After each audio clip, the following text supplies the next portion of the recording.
Razões por que retornei à única Igreja de Jesus Cristo. Um depoimento tão extenso quanto interessante, de um leitor que se declara ex-evangélico e se identifica como André Silva. Este post foi publicado originalmente em nosso extinto blog Voz da Igreja, em novembro de 2011. Pelos argumentos sólidos e objetivos, julgamos conveniente republicá-lo, acordadas algumas pequenas revisões, adaptações e complementos nossos. O texto completo possui 28 tópicos bem elaborados. Eu, que por muitos anos frequentei igrejas evangélicas de diversas denominações, e por muito tempo fui enganado e explorado pelos seus pastores, dedico este testemunho a todos aqueles que se declaram ex-católicos, sem nunca terem sido católicos realmente, mas sobem aos púlpitos protestantes evangélicos, que eles, por pura ignorância, chamam de altar, para induzirem ao erro seus irmãos mais ingênuos. Se não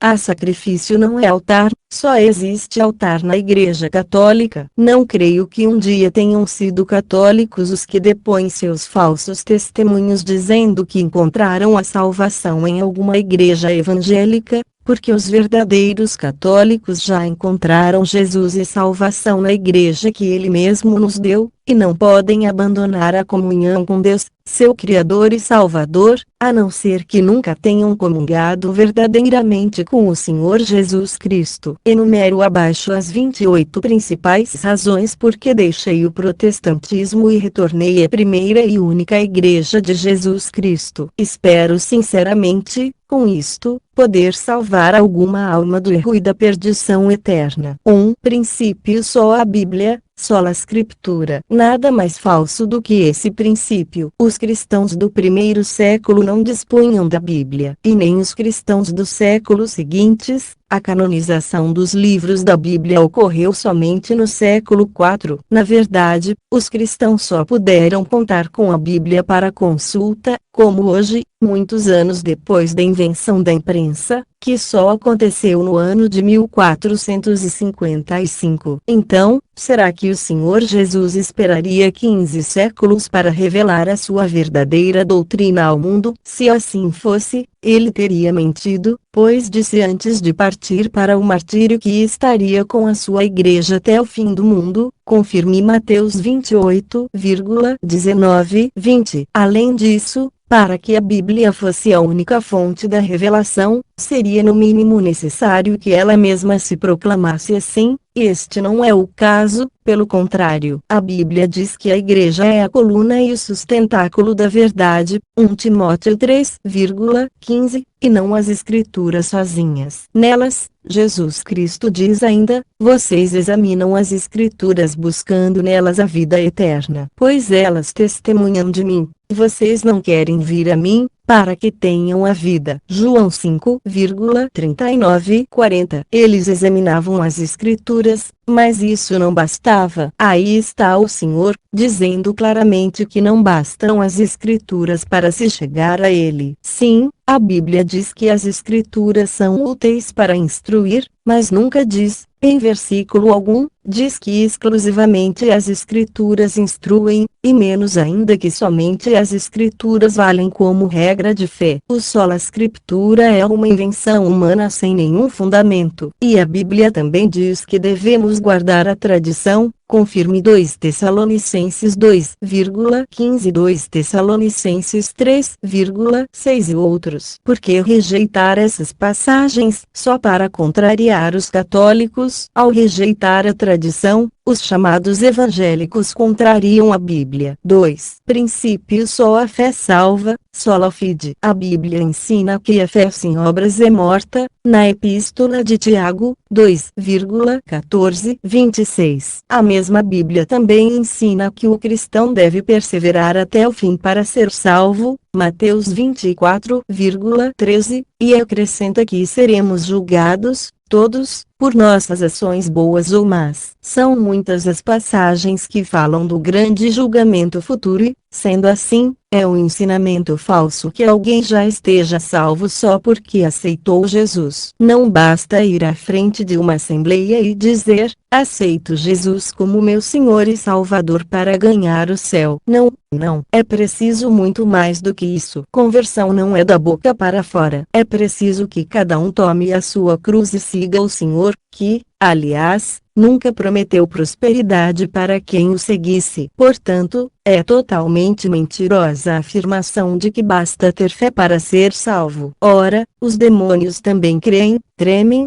Tiago 2,19-3. Lutero. Foi Martinho Lutero quem começou com as igrejas protestantes, que deram origem às ditas igrejas evangélicas de hoje. Logo, direta ou indiretamente, Lutero é o fundador de todas as igrejas evangélicas que existem hoje. Sendo assim, porque não são todos luteranos? Se todos eles seguem os mesmos princípios, só a Bíblia e só a fé, por que será que a cada dia surge uma nova interpretação, um novo jeito de entender, uma nova igreja? Na verdade, se fossem todos luteranos, a situação estaria bem menos pior. Por outro lado, se os evangélicos reconhecem que Lutero é um homem falível, como é possível que eles tenham tanta certeza de que os princípios que esse homem inventou sejam dignos de confiança absoluta, mais dignos de confiança do que aquilo que ensina a única igreja que tem 2000 anos de história e foi fundada diretamente por Jesus Cristo? O próprio Lutero contestou o Papa e decretou que não se deve confiar num sacerdote. Mas acontece que ele mesmo era um ex-sacerdote católico. Então, se ele mesmo se descarta, como pessoa não confiável, quem pode ser tolo o suficiente para dar crédito ao que ele disse ou escreveu? 4. Subjetivismo religioso. Primeiro, uma denominação evangélica não é igual a outra em matéria de fé. Isso é um fato inquestionável. Umas batizam crianças, outras não. Umas admitem o divórcio, outras o repudiam. Umas aceitam mulheres como pastoras, outras não. Umas praticam a Santa Ceia, outras não. Umas ensinam que devemos guardar o sábado, outras não. Algumas ensinam a teologia da prosperidade, para outras isso é heresia, etc,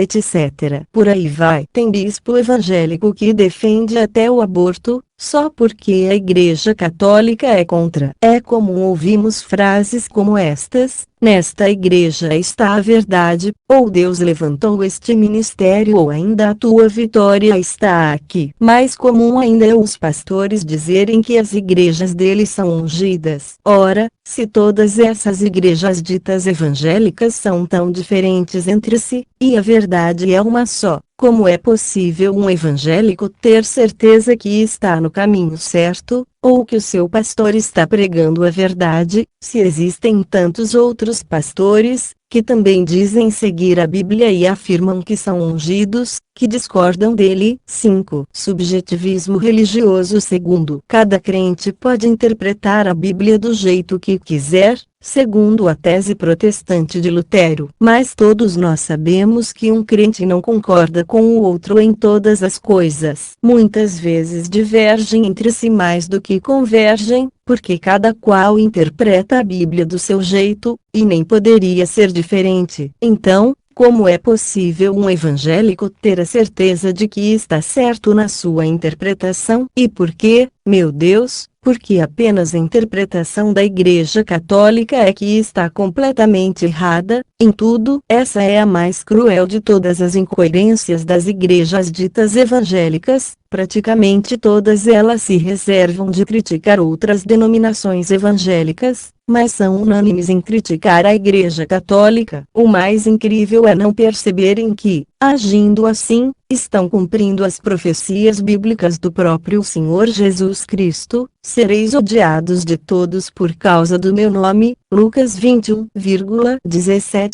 Bem-aventurados sereis quando, mentindo, disserem toda espécie de mal contra vós, por amor ao meu nome. Mateus 5,11-12. Os pastores se ajoelham e se prostram diante de réplicas da arca da antiga aliança, mas eles não chamam esses pastores de idólatras. Só os católicos são chamados assim. Eles idolatram lencinhos molhados no suor do falso profeta Valdemiro, mas eles não acham que isso é idolatria. Em algumas denominações, acontece a distribuição de sabonetinhos para espantar olho gordo, vidrinhos de óleo ungido, rosas consagradas, etc. Mas nada disso, para eles, é idolatria. Somente os católicos é que são idólatras. Todos pensam assim porque todos sofreram a mesma lavagem cerebral, que é muito difícil de reverter. 6. Subjetivismo religioso. Terceiro, a interpretação pessoal da Bíblia por cada crente e por cada pastor afronta claramente a Bíblia. De acordo com a Santa Palavra de Deus, interpretação alguma é de caráter individual. Nem a Bíblia foi escrita de modo particular e nem, consequentemente, deve ser interpretada de modo particular ou individual. 2 Pedro 1,20. Examinar a Bíblia não é o mesmo que interpretá-la. Do mesmo modo, eu posso examinar uma pessoa e lhe informar que encontrei uma mancha na sua pele. Mas o diagnóstico daquela mancha deve ser feito pelo médico, e não por mim, que sou leigo. Para isso, os sucessores dos apóstolos receberam autoridade. Cada bispo católico, cada padre, foi ordenado por um outro, que veio antes dele, que foi ordenado por um outro, que veio antes, e assim sucessivamente, até chegarmos aos apóstolos, a São Pedro e, por fim, a nosso Senhor Jesus Cristo. Esta é a autoridade que somente a Igreja Católica Apostólica Romana possui, porque recebeu diretamente do Filho de Deus. E mesmo que os homens pequem e cometam erros, às vezes graves, a Igreja se mantém sempre santa e confiável em seus ensinamentos. 7. A Igreja não importa ou Igreja não salva. Todo crente diz em alto e bom som: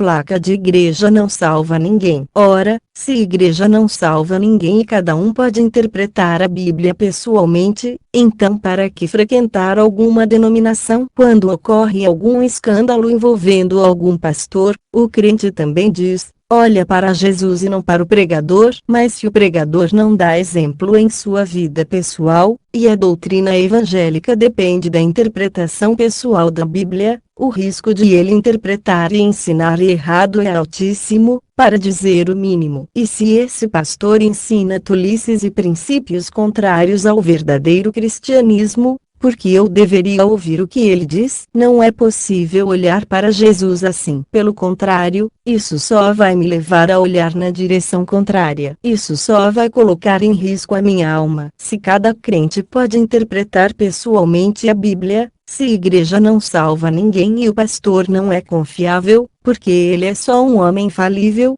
como os próprios evangélicos dizem, então por que eles continuam dando tanto crédito aos pregadores? Já o mesmo princípio não se aplica à Igreja Católica, porque um padre, mesmo pecador, precisa pregar de acordo com a doutrina da Igreja Católica, que é imutável, e não na sua interpretação pessoal que ele faz do livro sagrado. Esta é a diferença que faz toda a diferença. 8. Evangelização. Se cada um pode interpretar a Bíblia a partir da sua leitura pessoal, leitura que contaria com algo como uma assistência automática e pessoal do Espírito Santo, como se bastasse ler que o Santo Espírito automaticamente nos iluminasse, porque ao invés de pregar não se imprimem Bíblias e se distribuem à população. Ora, se basta ter fé para ser salvo e se cada um pode ser o seu próprio intérprete da Bíblia, para que servem as denominações, os cultos, os pastores, as pregações, os livros, CDs e DVDs, ao invés dos milhões em dízimos e ofertas, que sustentam toda uma grande estrutura, que é desnecessária? Por que não reunir esses recursos e construir gráficas e mais gráficas e a compra de muito papel para a impressão de Bíblias,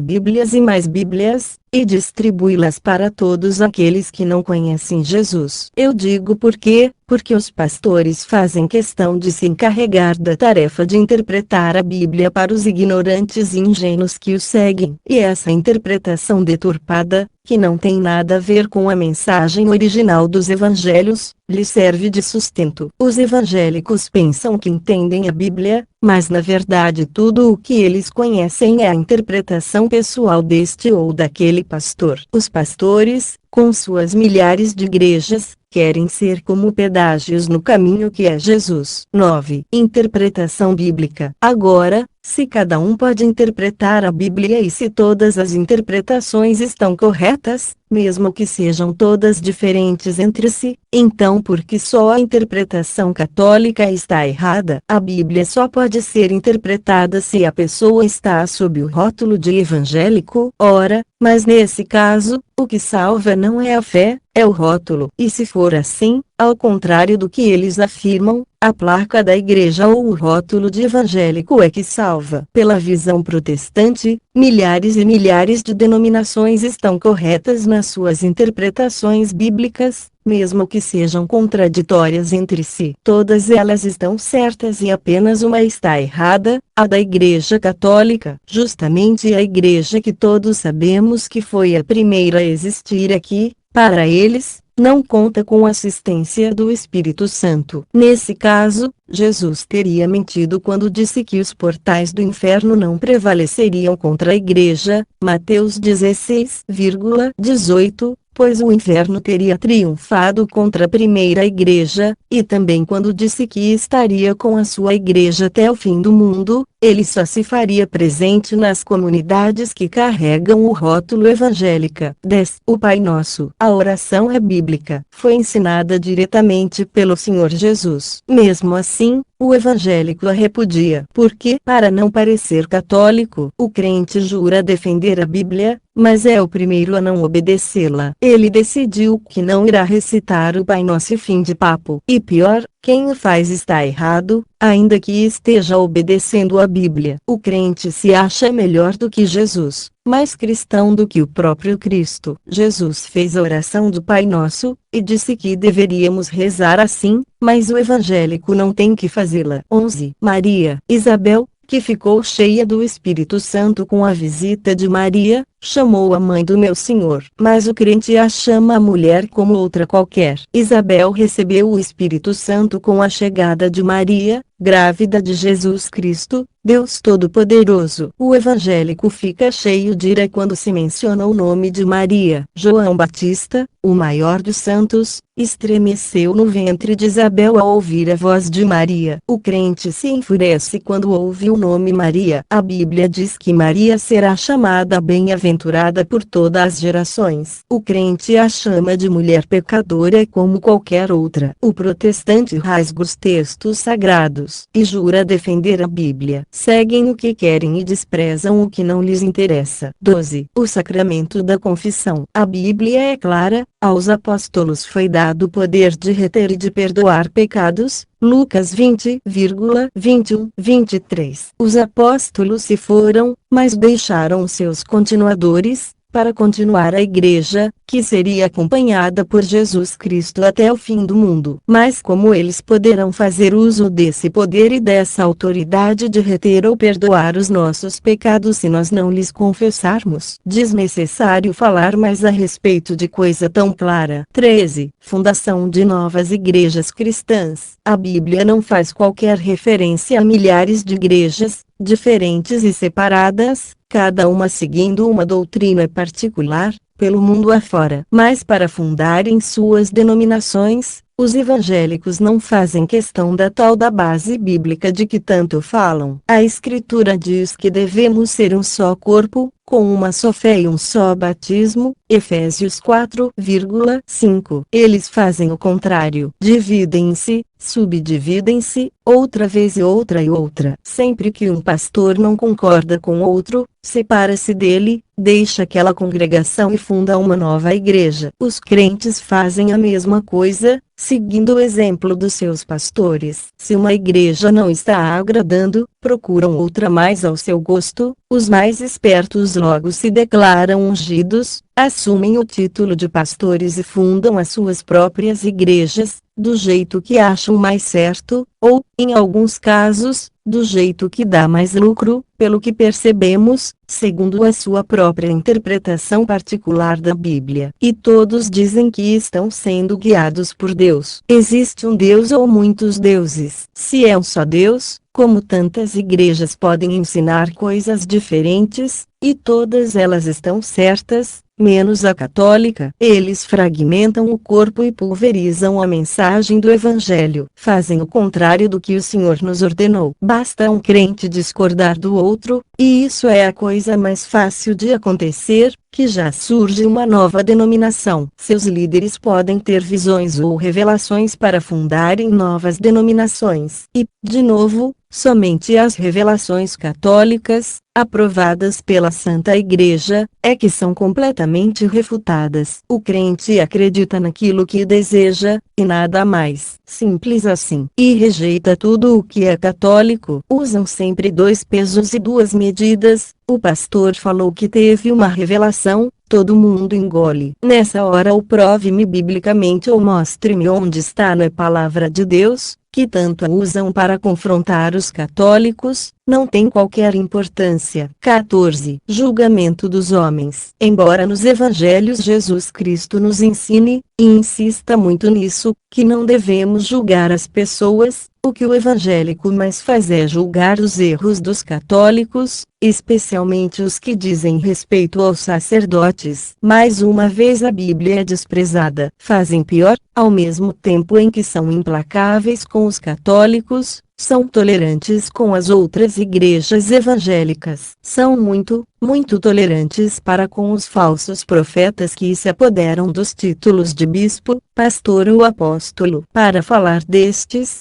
mesmo aqueles, muitos, que são comprovadamente desonestos, verdadeiros facínoras, as expressões mais usadas são: não critica o homem de Deus, não toca no ungido do Senhor, não podemos julgar quem faz a obra de Deus. Lembram sempre que não devemos julgar as pessoas, e sim seguir a doutrina da igreja evangélica A, B ou C. Mas quando o problema é com um padre, essa lógica não vale. Pelo contrário, qualquer deslize de um sacerdote é usado para caluniar a igreja inteira e atacar a própria doutrina católica, como se a conhecessem. Como sempre, 2 pesos e 2 medidas. 15. A doutrina da Trindade. Como eu citei no primeiro item, a maior falácia de todas é acreditar que só o que está escrito na Bíblia vale. Mas tem algumas quase tão ruins quanto esta. Por exemplo, dizer que evangélico entende o que ensina a Bíblia. Ou dizer que evangélico só pratica o que ensina a Bíblia. A doutrina da Trindade, por exemplo, não está explícita na Bíblia. Mesmo assim, a grande maioria dos evangélicos a confessa. Só não sabem explicar o motivo. Se não está dito literal e explicitamente na Bíblia, deveria ser rejeitada por eles,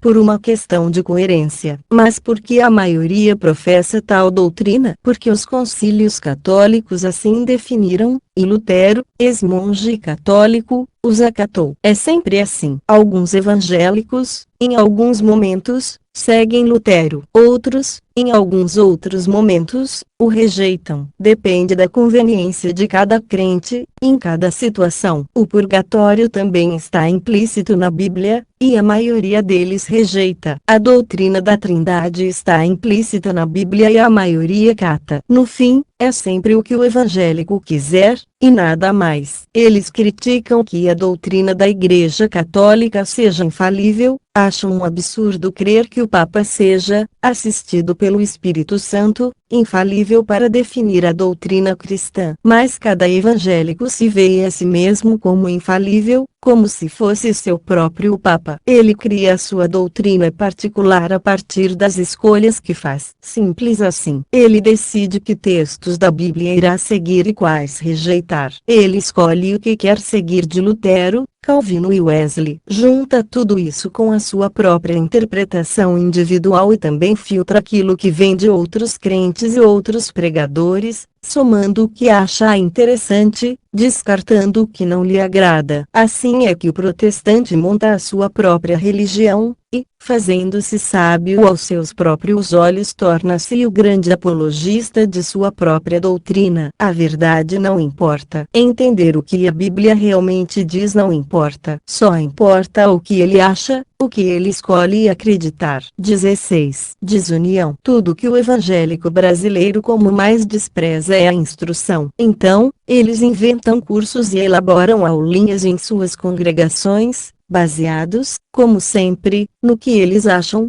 e chamam isso de curso de teologia. Mas eles não fazem a menor ideia do que a palavra teologia quer dizer. Hoje em dia, tem curso para formar pastor em 3 meses. Você faz o cursinho e já está apto para assumir uma comunidade religiosa, que vai segui-lo cegamente. Um bom sacerdote católico precisa estudar em média 8 anos para assumir uma paróquia. Ele precisa se graduar em teologia, filosofia, vivenciar a experiência pastoral, ser testado psicologicamente, intelectualmente, e precisa saber ler a Bíblia nas línguas em que foi escrita, hebraico e grego. Para ser pastor, basta se declarar ungido por Deus. Sempre tem quem acredita, e como tem. Mas quando um evangélico não concorda com a doutrina da sua denominação ou do seu pastor, ele logo vai seguir o sabor de um outro vento. Quando contrariado, troca a sua denominação por outra, com a maior facilidade, e não raras vezes funda a sua própria igreja. Divisão da divisão da divisão, assim por diante. 17. Pedro. Todo protestante, para contestar o catolicismo, abraça a interpretação literal das Sagradas Escrituras. No entanto, quando se refere à primazia de Pedro, aí o evangélico vai buscar a deturpação e abstração em infinitas traduções, elucubrações, reinterpretações e malabarismos de lógica para fazer a sua contestação. E,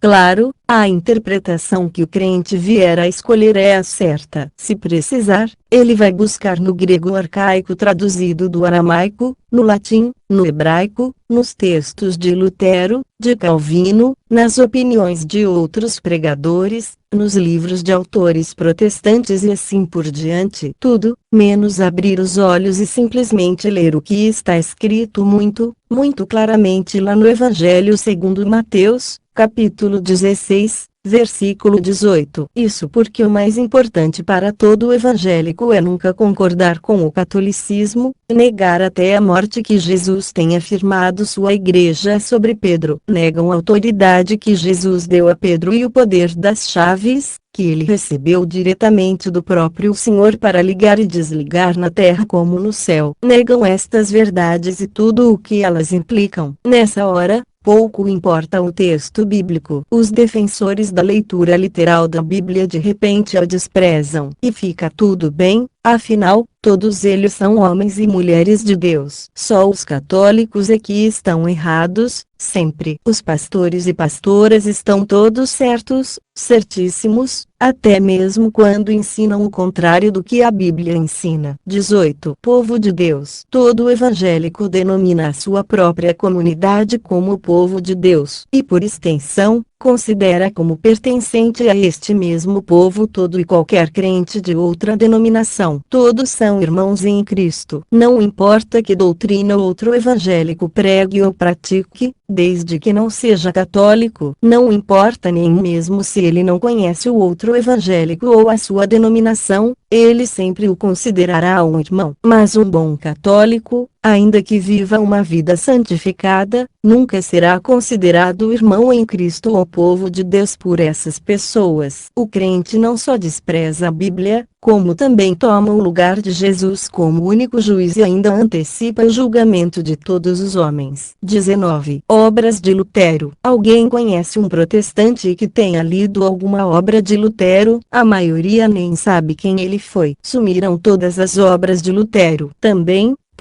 foi Lutero quem chamou Jesus Cristo de bêbado e de adúltero, vide Sheridan.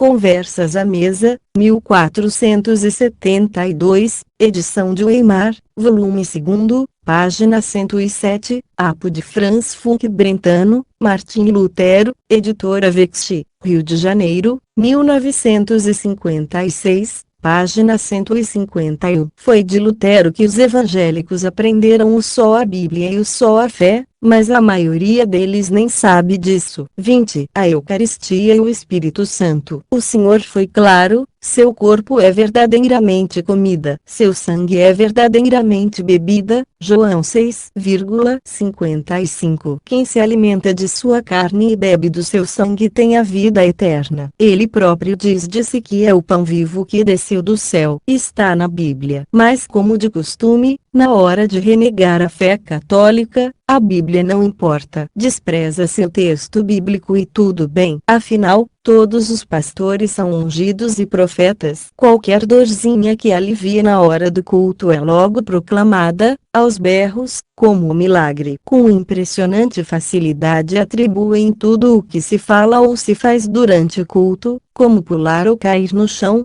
como obra do Espírito Santo. Não sabem que a Bíblia diz que o único pecado que não tem perdão é a blasfêmia contra o Espírito Santo. 21. Reforma. Uma curiosidade: os evangélicos negam a Igreja Católica como sendo a igreja original de Jesus Cristo. Então, se é assim, como é possível que esses mesmos crentes abracem a chamada Reforma Protestante? Dizem que a Igreja Católica é falsa. Bem, a reforma daquilo que é falso só pode resultar em algo igualmente falso. Se a Igreja Católica ensina mentiras, qualquer outra denominação que tenha derivado dela só pode ensinar igualmente mentiras. Se algo que nasceu de uma reforma é bom, isso implica que a fonte original era boa. Como pode a reforma de uma instituição falsa ser considerada honesta? E se a igreja é falsa, falsos são também os seus fiéis, sacerdotes, ritos e tudo mais. Em última análise, seu Deus também deveria ser falso. E se os seus membros são falsos, como pode Lutero, um destes membros, ser considerado um grande reformador? Como pode a sua reforma ou adaptação de uma instituição falsa ser aceita como padrão e modelo? A verdade é que nada precisa fazer sentido no mundo dos evangélicos. Para cada crente, conta apenas o que ele quer entender e aceitar. Só vale o que o pastor fala no púlpito. Só vale o que os pastores interpretam da Bíblia. Extremo absurdo, eles nos acusam de acreditar que o Papa é um homem infalível, o que é mentira, mas na realidade, na prática, eles é que consideram seus pastores infalíveis. Aquilo que o pastor entende da Bíblia é infalível, inquestionável, aceito imediatamente por todos, sem contestação, como verdade absoluta e divina. Existem até aqueles extremamente ignorantes que chegam a dizer que Constantino fundou a Igreja Católica. E nessa hora precisamos fazer justiça e reconhecer que uma estupidez desse tamanho nunca foi dita pelos antigos protestantes. Até hoje as igrejas protestantes históricas, luterana, calvinista,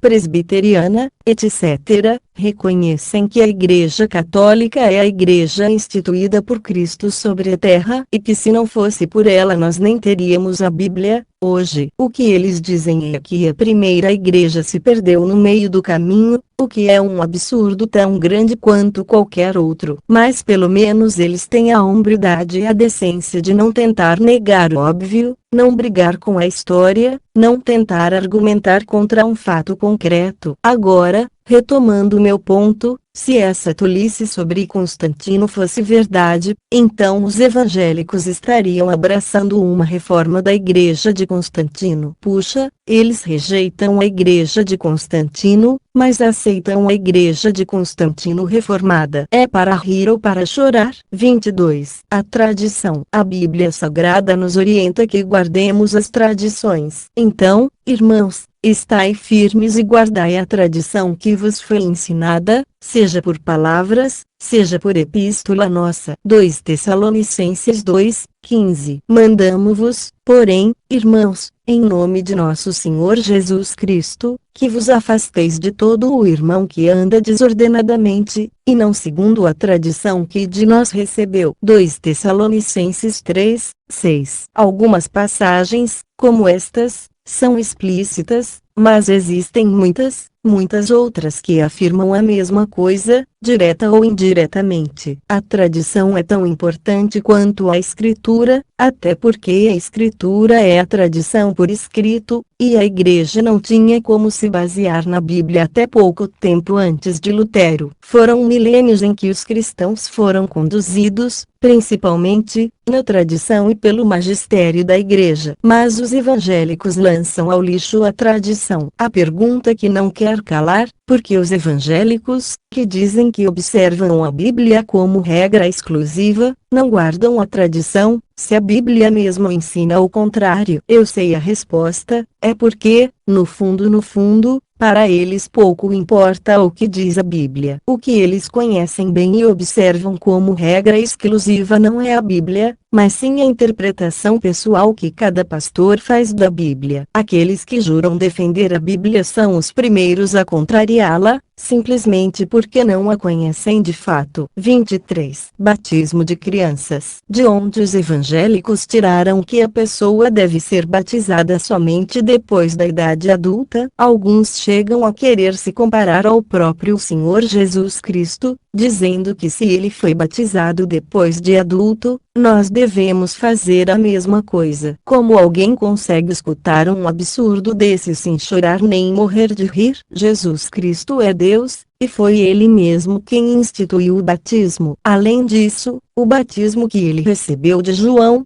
como os próprios evangelhos ensinam, não era o mesmo batismo que Jesus ordenou à sua igreja. É tão óbvio. Mais uma vez, eles ignoram a Bíblia, pois ela não proíbe o batismo das crianças, ao contrário, os Atos dos Apóstolos contam que muitas famílias inteiras foram batizadas pelos apóstolos, e nós sabemos que as famílias daquele tempo tinham sempre muitas crianças, por questões até religiosas. Mesmo assim, o evangélico prefere a interpretação dos pastores do que considerar o que realmente diz a Bíblia. 24. Unidade. Mesmo que não fosse pela fé ou pelo raciocínio intelectual, mesmo que não fosse pelos fatos históricos que eu agora conheço bem, ou simplesmente por uma questão de constatar inúmeros erros doutrinários nas milhares de denominações evangélicas, a divisão e discórdia que existe nesse meio já seria motivo suficiente para me afastar deles. A Bíblia diz que devemos ser um só corpo. Tudo que os evangélicos não querem é a união, onde se vê um só batismo e uma só fé entre eles. Ao invés da determinação bíblica, existem mais de 50.000 denominações diferentes e divergentes entre si. A Bíblia diz que não deve haver divisão entre os cristãos. Qual dos protestantes nesse planeta leva em consideração o texto bíblico? Mais uma vez, jogam fora a Bíblia que juram defender. 25. A Bíblia é mais importante do que a igreja. Este é, disparado, o maior erro dos evangélicos. A Bíblia é filha da igreja, e não a sua mãe. Foi a igreja que escreveu a Bíblia, pouco a pouco, e não a Bíblia que criou a igreja. Os cristãos dos primeiros séculos não tinham Bíblia. É a igreja que dá credibilidade à Bíblia, e não o contrário. Acreditamos na Bíblia porque acreditamos na sua fonte, e a fonte da Bíblia cristã é a Igreja Católica,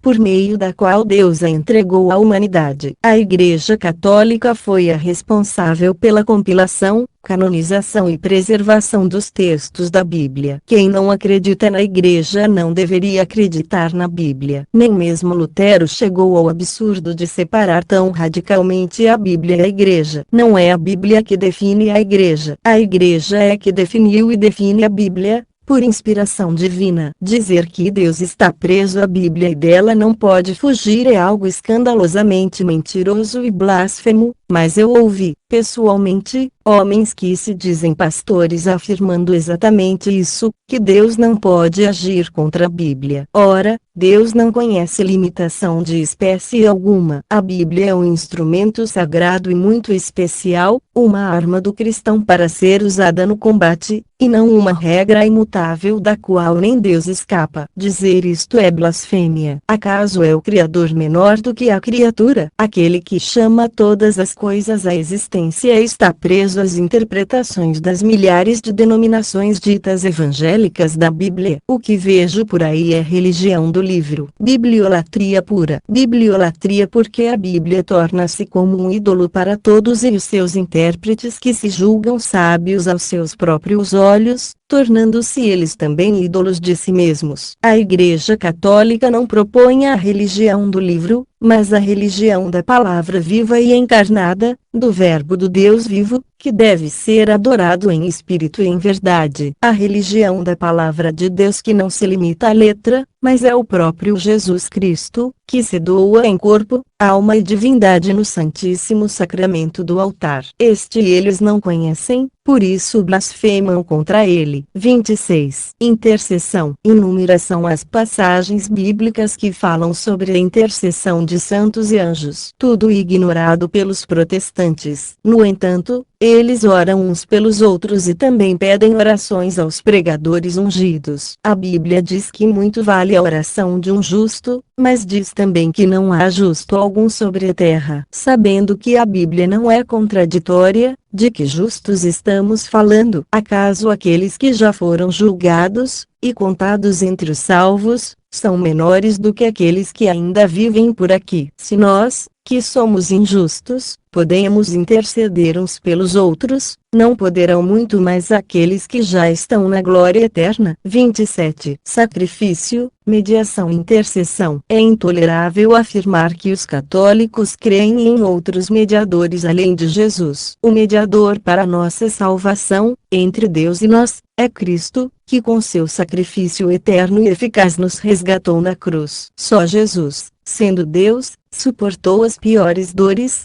martírio e morte terríveis pela nossa salvação, e somente Ele poderia fazê-lo, porque só Jesus é Deus feito homem. É por isso que na Santa Missa oferecemos o sacrifício do próprio Jesus Cristo a Deus Pai, em expiação dos nossos pecados. Por isso nos alimentamos de Cristo na Sagrada Eucaristia. Intercessão é outra coisa, bem diferente, são como mediadores, mas entre Jesus e os homens, e podem ser nossos irmãos de fé, aqui na terra, ou os santos e anjos no céu. A Santa Igreja, que segundo a Bíblia é a coluna e o sustentáculo da verdade, 1 Timóteo 3,15, recomenda que intercedamos um pelos outros. 28. Fé e doutrina. O que significa a expressão coluna e sustentáculo da verdade? Significa que, sem a Igreja que Jesus deixou no mundo, a verdade desmorona. Não somos capazes, pelas nossas próprias forças, de alcançar a verdade divina. E Deus Todo-Poderoso designou sua Igreja para nos auxiliar nesse processo. Mas temos falsos mestres por aí dizendo que a Igreja não serve para nada. E Igreja não importa, importante é Jesus. Mas há um detalhe, aí, que faz toda a diferença. Foi o próprio Jesus quem nos deixou sua Igreja una, e disse que dependeríamos dela para encontrar e seguir o caminho e até para obter o perdão dos nossos pecados. Mais uma vez, tudo isso está escrito lá, bem claro, na Bíblia. O problema é que, quando eles falam em igreja, estão pensando numa empresa, que qualquer um pode fundar quando quiser, basta inventar um nome, registrar em cartório e abrir firma. Não entendem o profundo significado da Igreja Celeste, da Igreja que é continuação histórica do corpo de Cristo no mundo, a qual Jesus fundamentou sobre o apóstolo Pedro, o primeiro Papa. Ora, o Senhor Jesus foi claro ao dizer que as portas do inferno não prevaleceriam sobre a sua Igreja. Não prevalecerão significa não prevalecerão. Que parte desta declaração tão direta eles não entendem? O problema é que os evangélicos e protestantes não creem na promessa do Filho de Deus. Para eles, o inferno inferno prevaleceu sobre a Igreja Católica, que vem diretamente de Jesus e dos apóstolos, e teriam incorrido em erros graves. Eles creem que foi preciso Lutero para corrigi-la. O que disse um homem é mais valorizado do que o que disse Jesus Cristo e seus apóstolos. Então, devido a esses supostos erros graves da Igreja, agora são indispensáveis os atuais pregadores evangélicos que, mesmo divergindo entre si, estão todos certos e fazendo reparos na doutrina cristã. E cada nova denominação introduz novidades,